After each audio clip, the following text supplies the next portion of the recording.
मनाङको राजनीतिक इतिहासमा एउटा नयाँ अध्याय थपिएको छ। भारी मतका साथ निर्वाचित हुनुभएका टेकबहादुर गुरुङमाथि अब मनाङ जिल्लावासीको ठूलो आशा र भरोसा जोडिएको छ। विजयको यो उत्सवसँगै उहाँको काँधमा मनाङको मुहार फेर्ने महत्त्वपूर्ण जिम्मेवारीहरू आएका छन्। मुख्य गरी 4वटा क्षेत्रमा उहाँको विशेष ध्यान जानु जरुरी देखिन्छ। जामे सडकको स्तरोन्नति र गाउँ गाउँ जोड्ने सुरक्षित सडक सञ्जाल अहिलेको पहिलो आवश्यकता हो।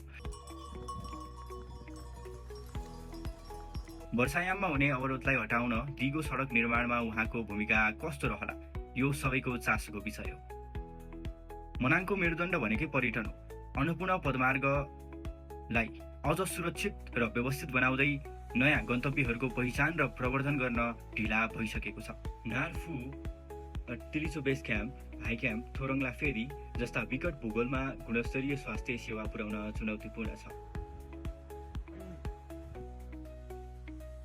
प्रदेश अस्पतालमा दक्ष जनशक्ति र आधुनिक उपकरणको व्यवस्था गरी मनाङ जिल्लावासीलाई उपचारका लागि जिल्ला बाहिर जानुपर्ने बाध्यताको अन्त्य गर्नुपर्नेछ। हिमाली भेगका विद्यार्थीहरूका लागि आधुनिक र प्रविधियुक्त शिक्षाको सुनिश्चितता गर्न विद्यालयहरूको भौतिक सुधार र गुणस्तरमा ठूलो लगानीको खाँचो छ। टेकबहादुर गुरुङको यो जित केवल एउटा चुनावी नतिजा मात्र होइन, यो मनाङको समृद्धिको सपना पनि हो। जनताले दिएको यो ठूलो जनमतलाई कदर गर्दै विकासका यी एजेन्डाहरूलाई पनि पूरा गर्नुहुन्छ, त्यो भने हेर्न बाँकी नै छ।